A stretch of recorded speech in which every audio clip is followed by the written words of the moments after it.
O médico carioca Alexandre Kalash foi diretor do Programa de Envelhecimento e Saúde da OMS, a Organização Mundial de Saúde, em Genebra, entre 1995 e 2007. Doutor em Saúde Pública pela Universidade de Oxford, na Inglaterra, Kalash foi fundador da Unidade de Epidemiologia do Envelhecimento da Universidade de Londres e criador do primeiro mestrado em promoção da saúde da Europa. Sua mais recente iniciativa foi a criação do International Longevity Center em março deste ano, no Rio de Janeiro. Obrigada, Kalash, por estar conosco. Bom, vamos começar pelo envelhecimento, né, da humanidade, que eu li inclusive num paper seu. O século XX trouxe mais 30 anos de expectativa de vida ao ser humano, né? Então, quando a gente fala em chegar aos 50, a gente realmente está começando a segunda, praticamente a segunda metade da nossa vida. Vamos ser bastante otimistas. Mas pelo menos assim, com 50 você tem com tranquilidade mais 30 anos pela frente.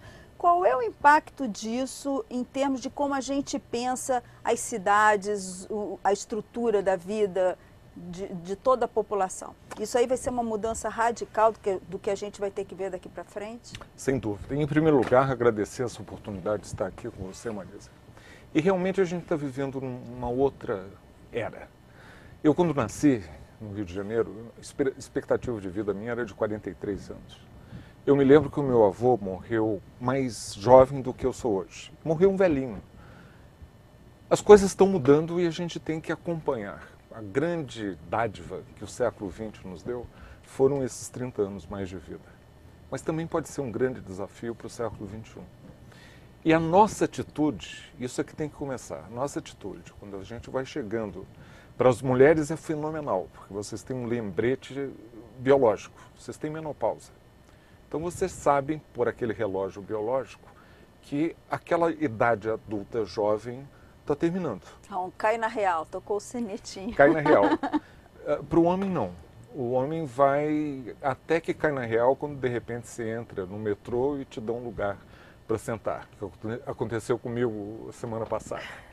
Então, eu acho que essa atitude de nós nos prepararmos para essa segunda fase da vida, porque a realidade, Marisa, é que quando você faz 50 anos, sobretudo se você vem de uma classe social mais elevada, no Brasil, na França, na Europa ou no Japão, você ainda tem 40 anos de vida pela frente. Você tem quase tantos anos pela frente, aos 50, como que já viveu. Os que você já viveu. Você vai desperdiçá-lo? Você não pode desperdiçar essa metade. Então a gente tem que se preparar e tem, na verdade, 4 coisas que são muito importantes para você se preparar. Que estariam Primeiro, ligados ao desafio do século XXI de ver esse progressivo envelhecimento. E o desafio de você ter qualidade de vida por essa outra metade que vem pela frente. Primeiro, a saúde. Segundo, é você ter novas capacidades, novas habilidades, novos conhecimentos para você não ficar redundante. Terceiro, é você ter uma boa rede social para que você seja estimulada. As pessoas que não têm esse capital social vão ficar no canto. E a última, que talvez seja a mais importante, por permeia as outras 3, é você ter uma atitude positiva em relação ao envelhecimento. Não querer ficar aos 50 ou aos 80 como você era aos 20, porque vai se frustrar. Olhar para o copo e ver que o copo está meio cheio. Perdão.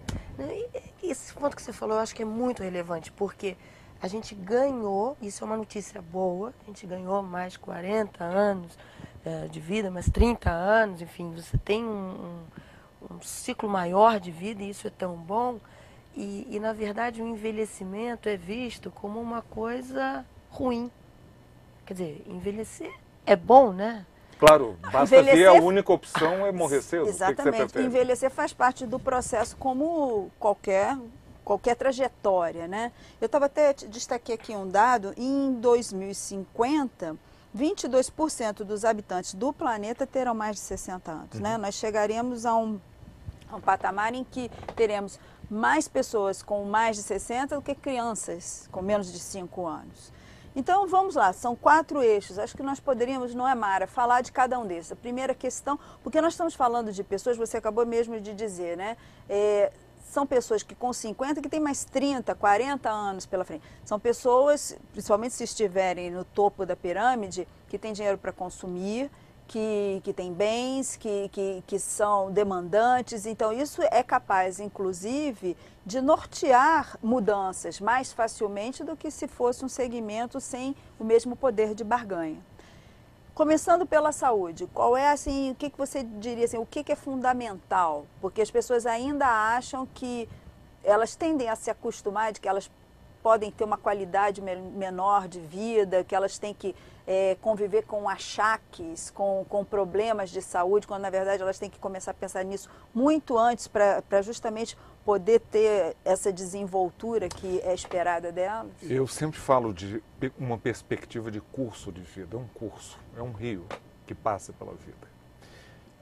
A forma como a gente vai chegar aos 60, aos 70, aos 80, em grande parte, majoritária, depende de eventos e de escolhas que a gente fez antes na vida. Só 20%, 22% no máximo, é relacionado a fatores hereditários. Essa história dos longevos da família, e que a gente vai também ser longevo e chegar bem aos 90... Não é bem assim. Não é bem assim. Quando eu era estudante de medicina, a gente brincava. Quer ser um longevo e chegar bem à longevidade, escolha bem os seus pais. Não é isso, não. Escolha bem estilos de vida. E esses estilos de vida, eles começam quando? O fumar, o beber demais, o sedentarismo, bom, a hoje dieta em dia, inadequada. o mais incrível é que nós vivemos, né, com a perspectiva do envelhecimento, da longevidade, e vivendo uma epidemia de obesidade no mundo inteiro. É um exemplo. Então, o que acontece? Se você não escolhe bem, e essa fase tão delicada que é a adolescência, em que esses hábitos são adquiridos, e depois para voltar atrás é muito difícil, é muito mais fácil não começar a fumar do que depois de 10, 15, 20, 60 anos fumando parar. Então, a gente tem que ter esses cuidados. Aliás, começa antes, porque uma pessoa que seja de bebê e de criança mal alimentado, subnutrido, com infecções, essas mazelas todas, esses determinantes sociais da saúde, muitas vezes chega péssimo aos 50 ou 60, não por culpa própria, mas porque teve um começo muito ruim desse curso de vida. Mas depois você vai vivendo, na idade adulta jovem, você está super preocupado, é a profissão, são os filhos crescendo. Mas quando chega uma determinada idade, que eu diria é 50, e para as mulheres vocês têm a sorte do lembrete da menopausa, para os homens a gente passa em branco, achando que é uma máquina indestrutível para o resto da vida. Então deixa de prevenir aquilo que era prevenível e deixa de corrigir aquilo que já se instalou, por exemplo, uma hipertensão, porque você não vai ao médico, você não faz check-up. Os homens vão ao médico porque as mulheres ficam de lado. Eu vou te levar sim. Você está com essa tocinha aí há 3 meses, eu vou marcar e leva. Às vezes já leva muito tarde. Então, essa perspectiva de curso de vida que é importante. Saber que a nossa saúde, depois de uma certa idade, depende fundamentalmente das coisas que a gente faz, das escolhas. Claro que eu tenho que colocar uma dimensão econômica nisso. Porque para aqueles que são os mais pobres, os mais excluídos da sociedade, que não podem fazer opções, aí a coisa é muito difícil. Porque eles não têm os meios e às vezes nem a informação. E, infelizmente, a gente tem uma leva ainda, um número enorme de pessoas de gerações passadas que são analfabetos ou analfabetos funcionais, que não têm acesso à informação, que não podem fazer escolhas, que sabe até, talvez, que comer brócolis todo dia é muito bom para a saúde, mas se comer brócolis na primeira semana do mês, não vai ter nem farinha para comer na última. Então, a gente, no Brasil, tem que sempre temperar, porque uma coisa são aqueles que estão vivendo bem, e chegando bem a essa idade dos 50 para cima, e outros que não por culpa deles chegam mal e têm uma expectativa de vida mais curta.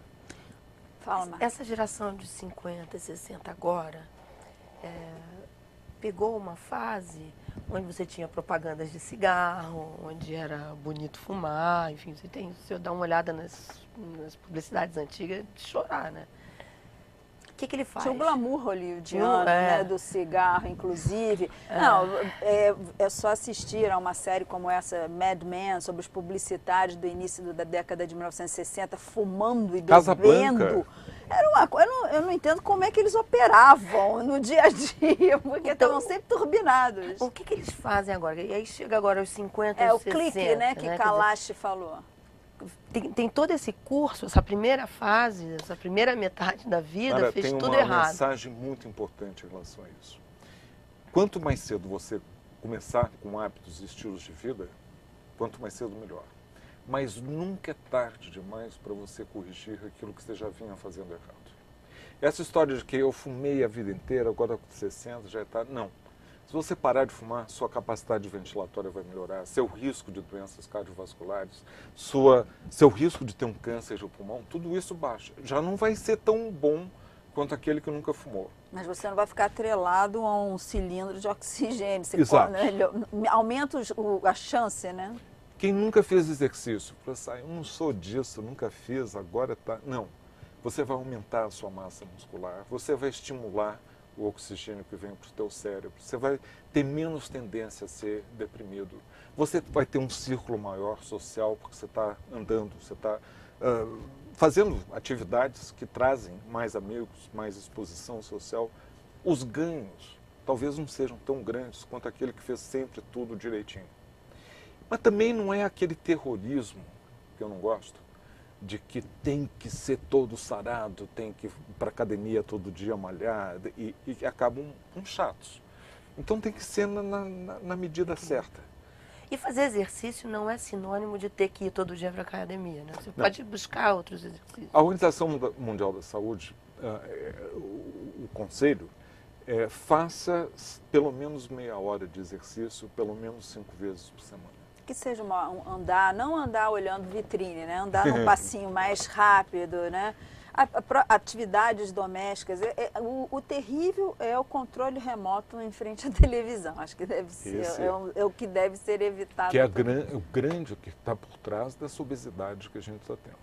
Não só porque através da televisão vai absorver hábitos alimentares inadequados, muita propaganda de coisa muito ruim, mas também porque as crianças estão ficando 5 horas a 6, em média, por dia, ou jogando computador ou assistindo televisão. E isso leva à obesidade infantil, juvenil, e depois, para corrigir isso, é muito Vai ficando mais difícil. cada vez mais difícil. Estamos conversando com Alexandre Kalash sobre o envelhecimento para o 50 mais CBN.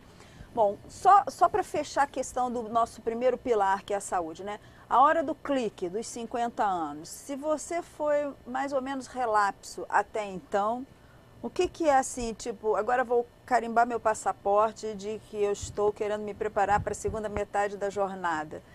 É um bom check-up, começar a fazer exercício, comer aqui o prato colorido, ter uma coisa de cada cor, né, diminuir destilado, coisas que você sabe que quando você é muito jovem, você bebe a noite inteira ou vai para uma balada e no dia seguinte você continua, bem, né? se recupera. E depois não, quer dizer, você sente que ainda não está pegando, que nem carro. É um pouco de tudo que você falou.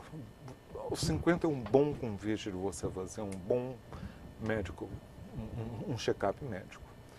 Dá uma gabaritada. É igual o carro velho. Chega com 3, 4 anos, você está na hora de ver como é que está.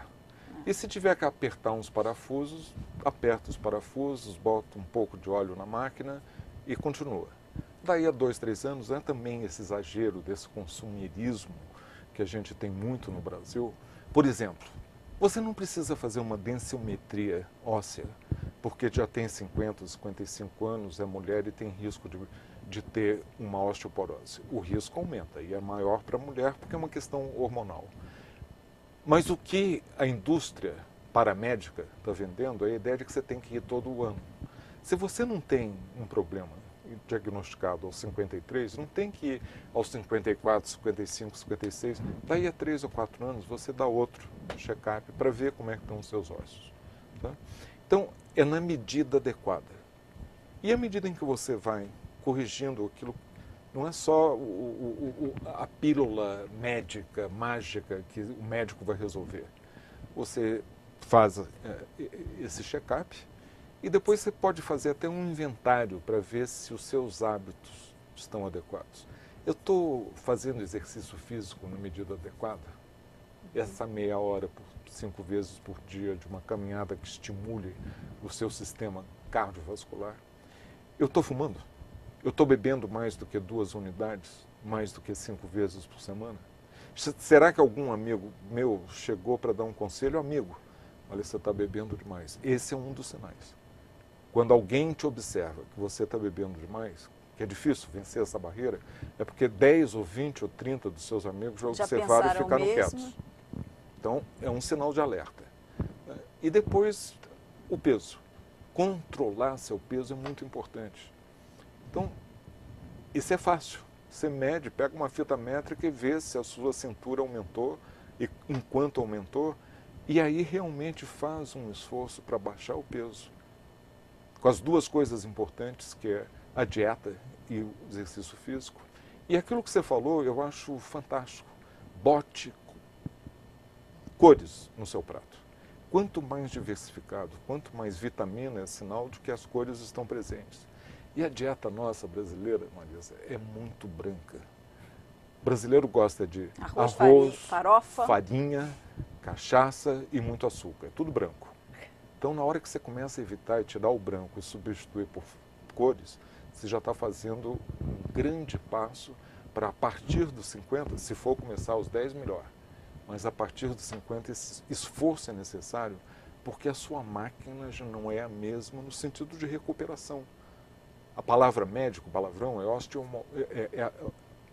é de você conseguir que as coisas fiquem equilibradas, homeostases. E se isso não está acontecendo aos 50, você tem que fazer um esforço maior, porque para fazer com que a máquina funcione bem, o esforço necessário é maior do que quando você tinha 20 ou 30, para você, depois daquela balada lá, de dormir tarde, depois de tomar umas e outras, você acordar numa boa. Bom, primeiro eixo. Segundo eixo. Eu falei primeiro de saúde. Vamos pegar então o segundo eixo, eu acho, que é da capacitação, da educação continuada. Acho que isso é importante porque as pessoas se esquecem que a experiência é importante, todo mundo vai acumulando pela vida.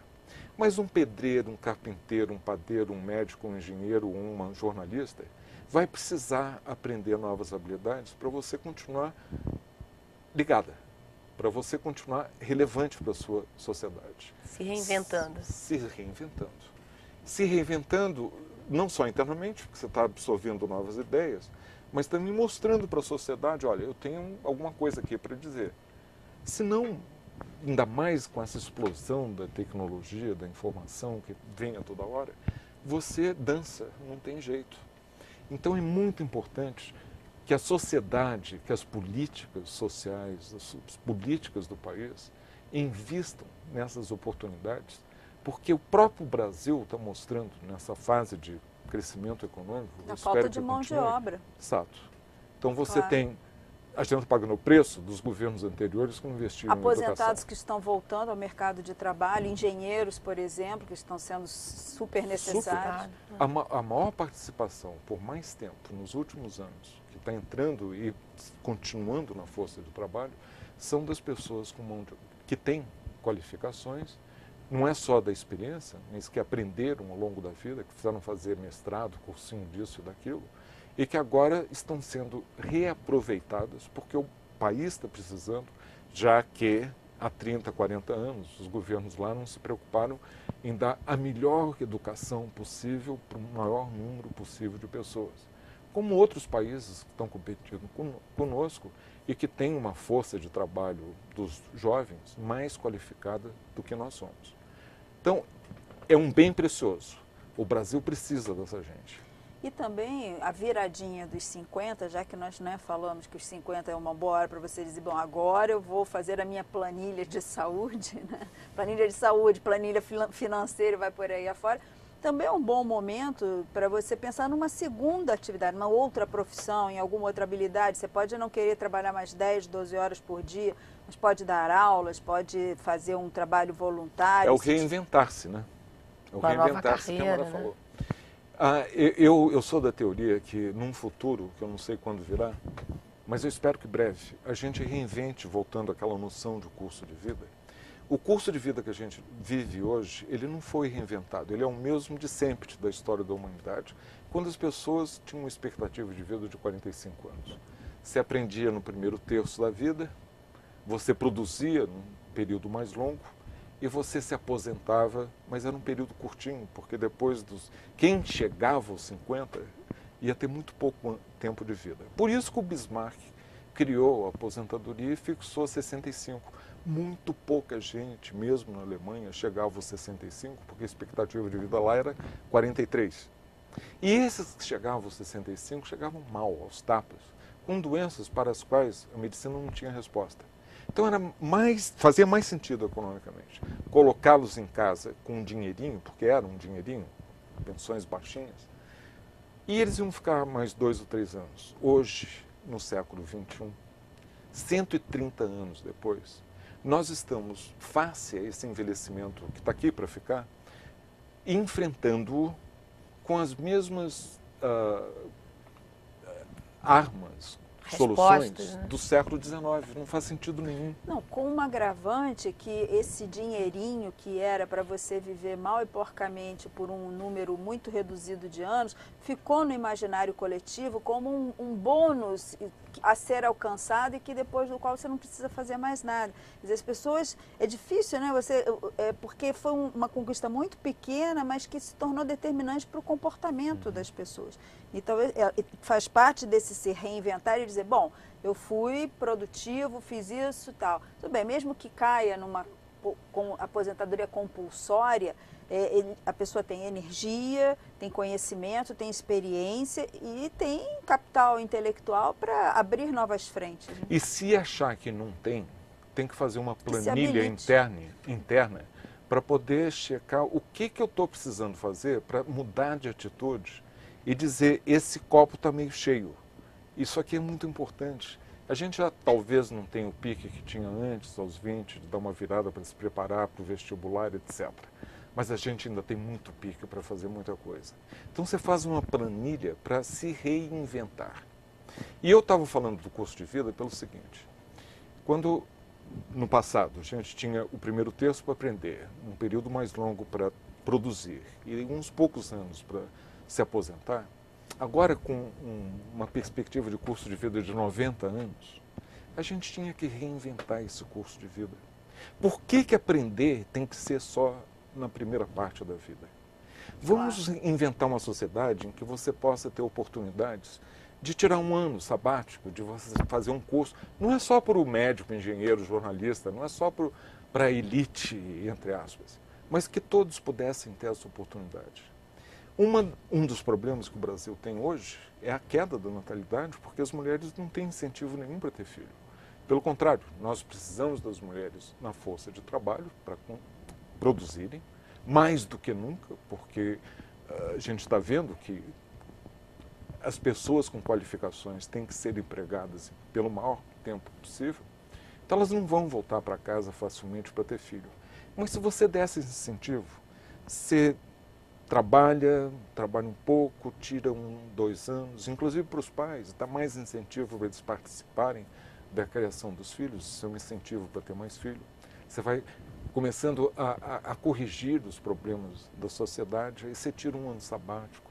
De repente, essa ideia de que só depois dos 60 que você vai ter tempo para gozar da vida, não, quem sabe eu vou tirar um ano e me reinventar, vou lá para Nova Zelândia, ficar um ano vendo uma outra cultura, volto revigorado, e aí em vez de se aposentar aos 60, 65, no Brasil é um absurdo, tem gente que está se aposentando super cedo, você vai se aposentar aos 70, 75, e essa história de aposentadoria compulsória, que bum, você trabalha um dia até às 6 e no dia seguinte você entrou num limbo, que você não sabe o que fazer com você. Mas isso é incrível hoje, porque isso ainda existe e é exatamente isso que você está falando. Tem algumas pessoas com quem eu converso que trabalham em multinacionais e tal, e que é exatamente isso.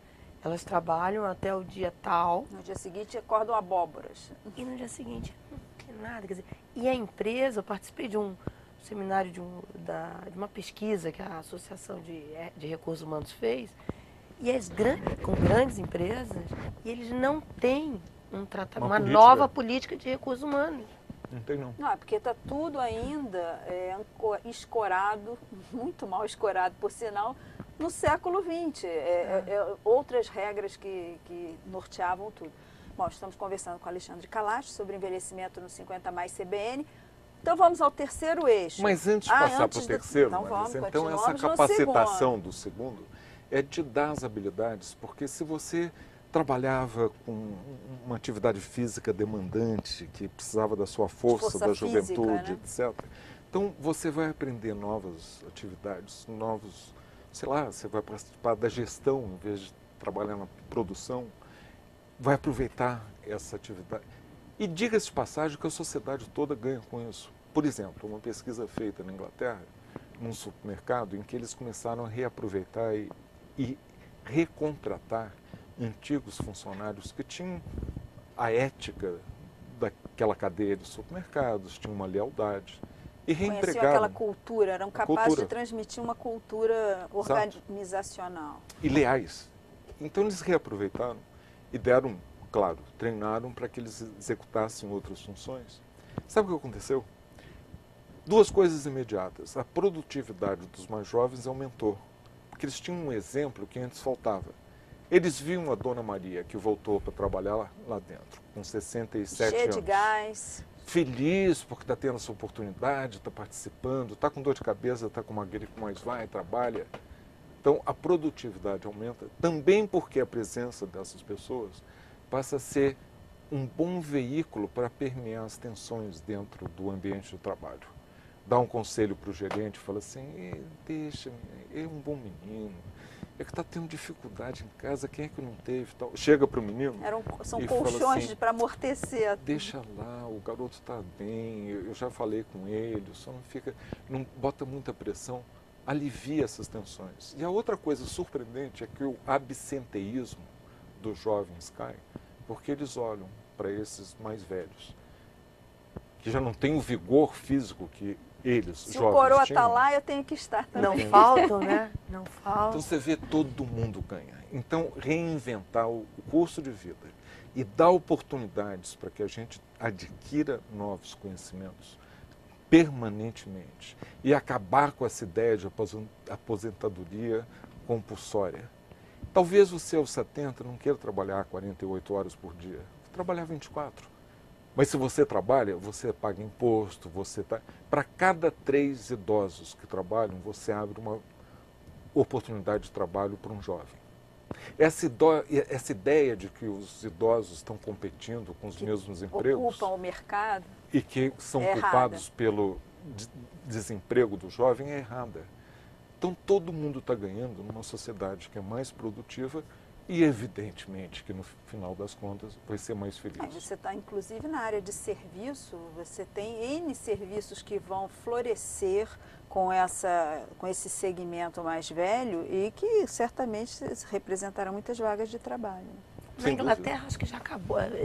O governo proibiu a aposentadoria compulsória. Em vários países, né? Inclusive nos Estados Unidos. Ah, também? Também. No Japão, há muito tempo.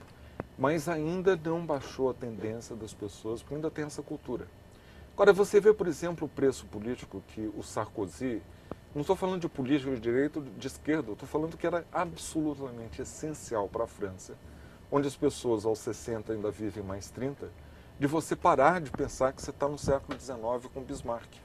Então, passado dos 60 para os 62 anos, quase que teve o preço político do governo do Sarkozy. Porque a direita e a esquerda, por razões diferentes, todo mundo entrou em greve. Um absurdo. E aqui no Brasil, infelizmente, a gente ainda tem distorções enormes. Você vê, por exemplo, o grande drama que nós temos hoje, do déficit da aposentadoria do servidor público. Não é nada contra eles. Porém, é impossível que um país... que é totalmente injusto com a maioria que fica fora. Mas é claro.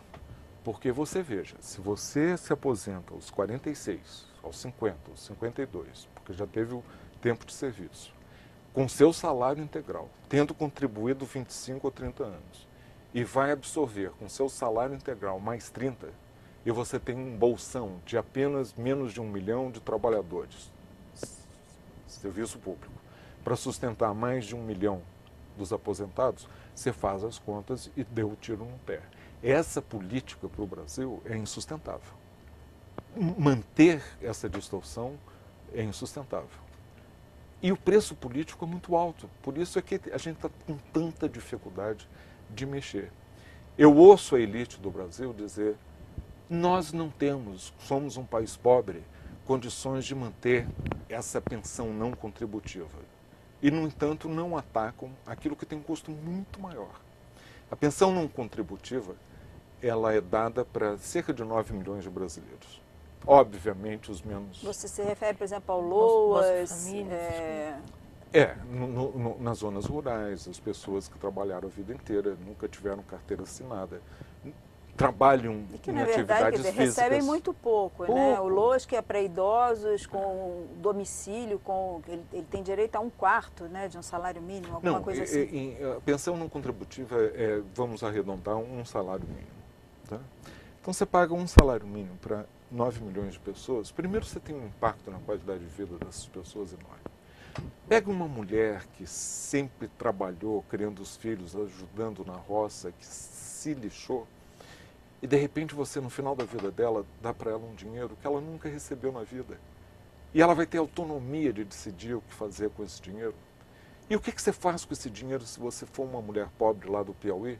Você vai comprar comida para o seu neto, vai comprar uma máquina de costura para sua filha aumentar a renda familiar. Você é valorizada porque é a única fonte regular de renda para aquela família inteira. Os 2.000 municípios mais pobres do Brasil vivem disso, porque o resto é incerto, irregular.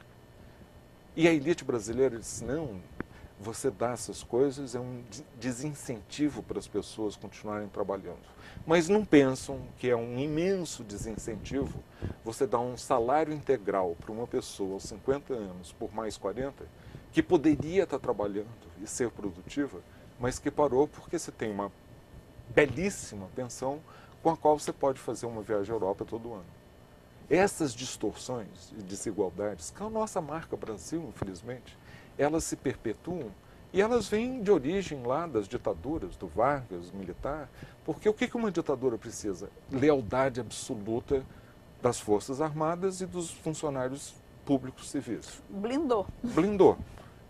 E a gente ainda não teve a coragem política de realmente dar uma solução para isso. 61 bilhões de reais foi o déficit da aposentadoria dos funcionários civis públicos federais do ano passado. Bom. Você sabe o que você pode fazer com isso?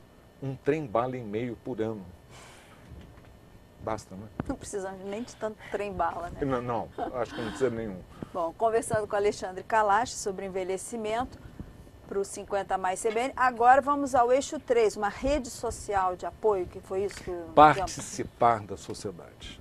Você com não saúde... achar que fechou, agora vou ficar em casa, né, olhando da janela. Exato. Se você tiver com a sua saúde, se você tiver conhecimentos, estiver sendo renovado com oxigênio no seu cérebro, através de conhecimentos, informação, oportunidades, você agora tem que ter oportunidades que precisa de políticas públicas para você participar dessa sociedade e você ampliar o seu leque de capital social. O que é capital social? Você ter amigos, você se socializar, você está se renovando, recebendo e está exposto a novas ideias. E combater aquela ideia de que o velho, o idoso é para ficar em casa, de chinelo, se abanando de pijama, lendo jornal ou fazendo mingau para o resto da família.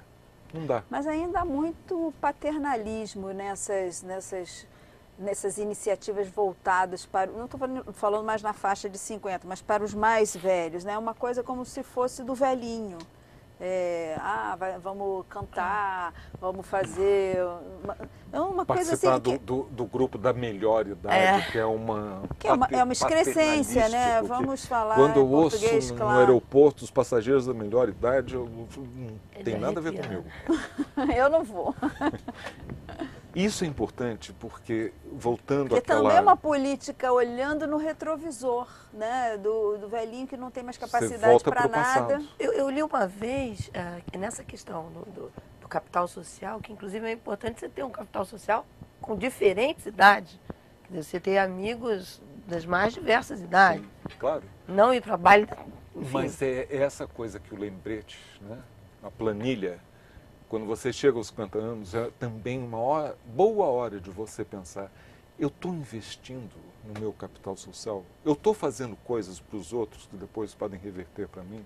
Eu estou ampliando e mantendo amigos? Minha mãe falou uma coisa interessante quando ela fez 80 anos.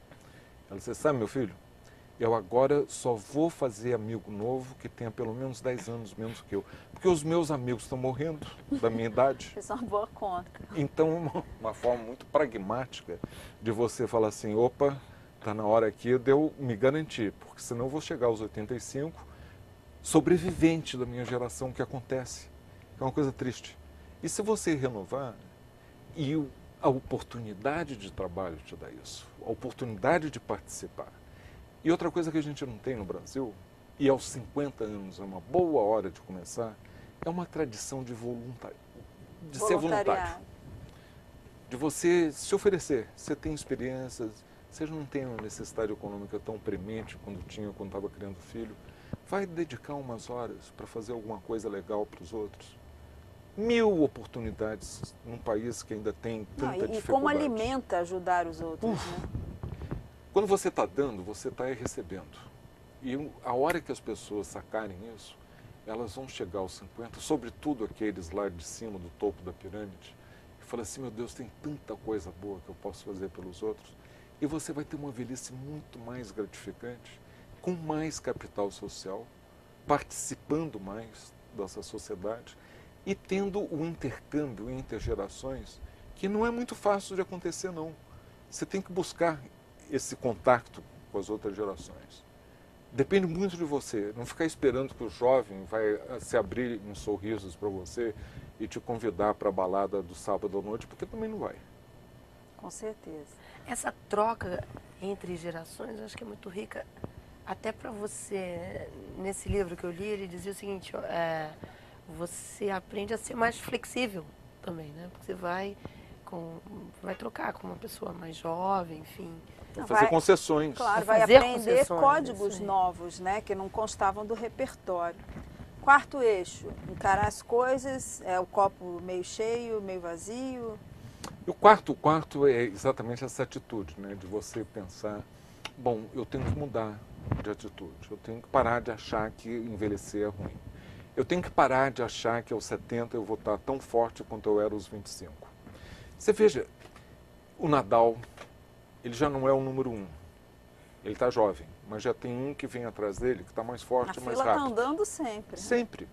Né? E goste ou não goste, essa fila, ela anda para baixo. Desde que você se mantenha acima do limiar de incapacidade, aos 80, aos 90 ou aos 100, está tudo bem. Você não tem a velocidade que você tinha para correr em torno do quarteirão que você tinha aos 25. Mas você continua independente. Independência é uma coisa muito importante.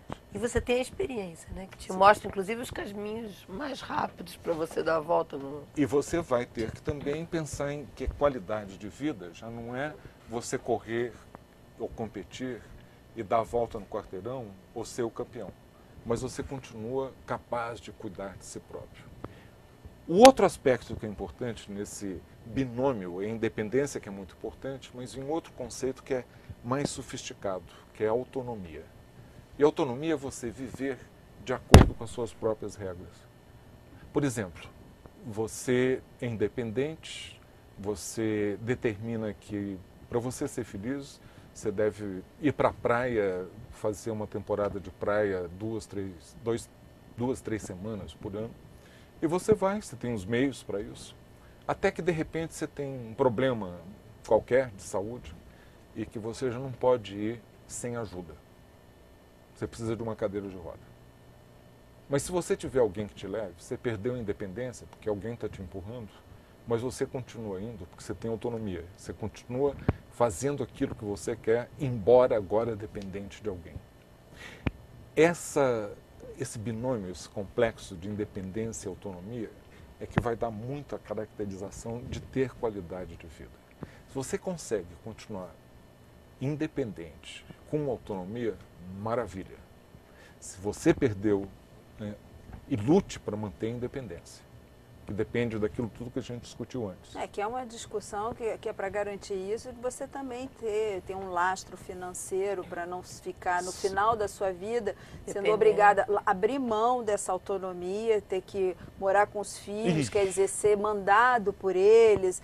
Aí a área de atrito é absurda. Uma pesquisa feita em São Paulo há uns anos atrás mostrou que as mulheres mais deprimidas eram as mulheres que ficavam viúvas e, por falta de opção, tinham que voltar a morar com os acabavam filhos. morando com os filhos, em apartamentos pequenos, em que ia compartilhar o quarto com a neta adolescente. É um horror. Isso aí é anticâmara do inferno. Né?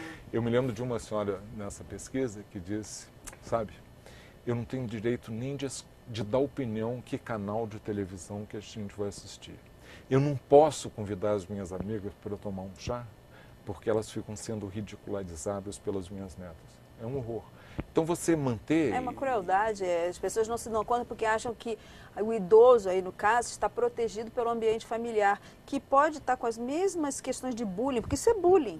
É o mesmo bullying que a gente fica tão horrorizado de acontecer numa escola com crianças e adolescentes, que acontece dentro de casa com uma pessoa mais velha. Isso tudo significa que a gente tem que lutar por coisas e princípios que são fundamentais. Cidadania, os idosos têm direitos.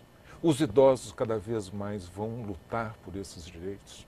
Nós estamos numa fase fantástica da história, porque a nossa geração, estou dizendo eu, que eu sou um baby boomer, os baby boomers, numerosos do pós-guerra, reinventaram tudo ao longo do seu curso de vida. Nós criamos a adolescência que antes não existia, você saía da infância para a idade adulta assim, pum, abruptamente.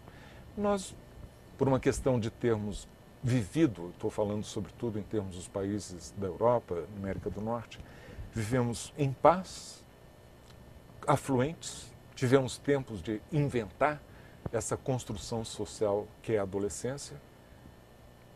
E ao longo da vida a gente foi fazendo revolução sexual, Beatles, a pílula. Não, conseguiu também, uma geração que conseguiu acumular capital também mais do que as anteriores. E agora a gente está entrando nessa velhice. Agora tem que demandar, exatamente. E o que vai acontecer? A gente vai criar outra transição, que não se chama adolescência. Vamos para a guerra. Vamos aí. Não é nem guerra, Isso não. Mesmo. Ela vai se chamar da adolescência para a envelhecência. Mas a envelhecência vai durar 20, 30, 40 anos. Enquanto que a adolescência deveria só durar 4 anos. Eu sei que alguns querem ser adolescentes para sempre. E essa é a grande revolução dos próximos anos. E para aqueles que têm 50 anos, abra o olho e aproveite essa revolução e contribua para a reformulação do que é envelhecer nesse século XXI. Eu gostei desse termo, envelhecência. Estamos aqui conversando com o Alexandre Kalash sobre envelhecimento para o Rio Mais 50 mais CBN, porque eu já estou com a Rio Mais 20 na cabeça há algum tempo. Você falou de cidadania e queria aproveitar para a gente abordar a questão. As cidades também vão ter que ser reinventadas, né? Porque quando você olha com esse contingente tão maior de gente mais velha, com algumas limitações que também vão de andar e tudo mais, então a gente tem que repensar transporte, a forma, as casas, tudo, quer dizer, vai passar também por um processo político de renovação de governantes, de políticas públicas. Marisa, as grandes tendências demográficas do século XXI são, a gente está falando esse tempo todo de envelhecer, da longevidade, envelhecimento. Mas a outra é a urbanização. O Brasil já é um país altamente urbanizado, mas no mundo como um todo, não só o mundo vai envelhecer com esses 30 anos a mais e com 2 bilhões de idosos no ano 2050, somos 600 milhões hoje, vai mudar muito. Mas a outra grande tendência demográfica em paralelo é a urbanização. Então seremos mais idosos num mundo cada vez mais urbanizado.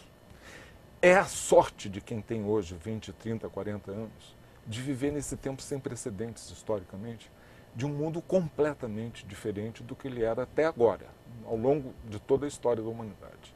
Eu acho bárbaro. Eu, se fosse jovem, eu faria exatamente aquilo que eu fiz quando eu era jovem, que foi me dedicar ao envelhecimento, minha vida profissional. E para aqueles que são jovens que estão me ouvindo, não são só para os 50 anos, não. Abra o olho, a oportunidade é essa, envelhecimento. E aonde que esse envelhecimento vai se dar? Na cidade. Então, aquilo que acontece na cidade tem reflexos e molda o resto do país. Aquilo que acontece num vilarejo, numa aldeia, não tem a mesma magnitude. Então, tendo políticas adequadas para o envelhecimento na cidade, você vai ter para o país como um todo. Foi isso que me animou muito, há 7 anos atrás, lançar o projeto da Organização Mundial da Saúde, que é a cidade amiga dos idosos. É tudo o que você falou e mais. A gente precisa de políticas de moradia, de transporte, de participação cívica, de empregos, de oportunidades, de comunicação, acesso à comunicação, à informação, para quem quer continuar a trabalhar e para aqueles que precisam trabalhar, oportunidades de emprego, oportunidades de retreinar, de capacitação, tudo. Então é repensar a cidade para um mundo que não existia antes, que é esse mundo envelhecido.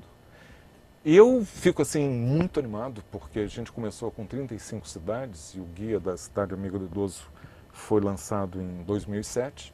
Hoje são centenas de cidades pelo mundo afora.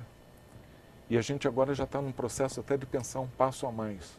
O que vai influenciar a sua qualidade de vida à medida em que você envelhece depende não só daquilo que é feito na cidade sua, no município, mas no estado.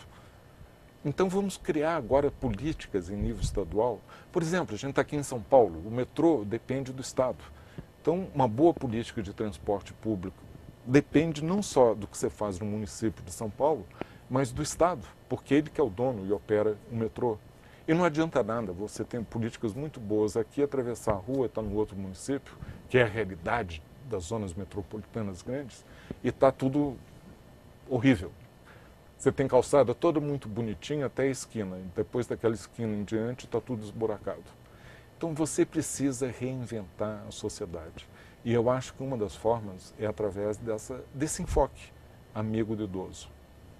O que é uma cidade ou um estado, amigo? Você deu o exemplo da calçada, é um exemplo assim que é claro da gente ver, mas que outro tipo de atitude, de políticas públicas, enfim, que tem que ter para ser um estado amigo do idoso?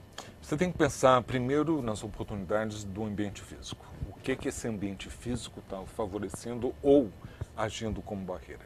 Então, a acessibilidade, o desenho universal. Eu dou sempre um exemplo. Eu trabalhava na Organização Mundial da Saúde, num prédio maravilhoso, dos anos 50, com uma escadaria, quando você entra num prédio muito bonita, suntuosa, de mármore negro, com umas estrias brancas, você sai do claro, né, do lado de fora, para o prédio que está meio escuro, leva um certo tempo para os seus olhos se habituarem àquela semi-escuridão. Você não via nem a escada, você via um tobogã. Então você não via muito bem, mas queria descer porque lá embaixo é que estão biblioteca, refeitório, as salas de reunião. Aí não só você não está vendo, mas os degraus são muito largos e são baixos.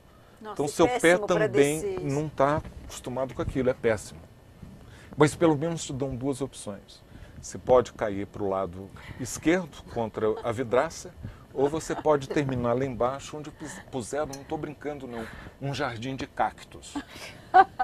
Bom, é isso que a gente precisa em termos de desenho universal, porque se aquela escada fosse boa para os idosos, mais segura, com corrimão, e botar umas estrias delimitando onde começa um degrau e o outro, todo mundo se beneficia. Quando eu falo que é uma cidade amiga do idoso, se ela for amiga do idoso, se esse ônibus aqui for mais fácil para um idoso entrar e sair com facilidade, vai ser mais fácil para uma mulher grávida, para um jovem com uma mochila. É a ideia de ser inclusivo. Você tem que ser inclusivo para todos. Então não é só ter parquinho para criança, mas ter, por exemplo, esse equipamento adequado para idosos. Para a gente encerrar, mas por que ainda é difícil conquistar, digamos, embaixadores para a causa dessa valorização do envelhecimento? Porque todo mundo, parece que as pessoas preferem fazer pela negação, do tipo, Eu estou muito bem, não pareço a idade que tenho, em vez de dizer, olha, eu tenho 55, tenho 60, tenho 70, e é bacana e tem um monte de experiências que eu quero compartilhar. Você vê que hoje ainda, o melhor elogio que a gente pode fazer a alguém no Brasil é dizer, puxa, não parece. E qual é o recado que você está dando para as pessoas que parecem? Qual é o problema de você ter 75 e parecer 75? Você é inadequado por causa disso? Então a gente tem que mudar ter atitude. 75, né? O proibido não é proibido parecer que tem, que é pior ainda. Então, a gente tem que mudar a atitude nossa interna. E você falou em embaixadores. Eu vou confessar publicamente um grande sonho que eu tenho. E esse sonho seria, nessa virada que a gente está indo, na corrida para a Copa do Mundo e para os Jogos Olímpicos, que o Brasil vai estar em evidência exatamente no tocante a esportes. E existe um desportista no Brasil que é conhecido no mundo inteiro, que se chama Pelé e que tem 70 anos. Meu Deus, se esse cara, com a projeção internacional dele, se as mensagens que a gente está aqui discutindo viessem dos lábios dele para o mundo, o Brasil daria um salto fantástico de reconhecimento, porque seria o maior atleta do mundo, mais reconhecido há 50 anos internacionalmente como embaixador do envelhecimento ativo. A ONU está super interessada nessa ideia, mas eu ainda não sei se ele está. A gente faz a ponte. Ó, vamos mandar a gravação para o Pelé. Pelé, o seu melhor gol. Esse seria. Ele emplacava nesse gol uns 3 mil adicionais. Queria agradecer muito, acho que a entrevista foi ótima. Então, envelhecimento ativo, envelhecência. Eu adorei essa palavra. Não vamos fazer como Nelson Rodrigues, mandando que todos envelheçam, por favor, vamos sair dessa juventude, mas não, vamos viver bem tudo que a gente tem para viver. Obrigada. Obrigado a vocês.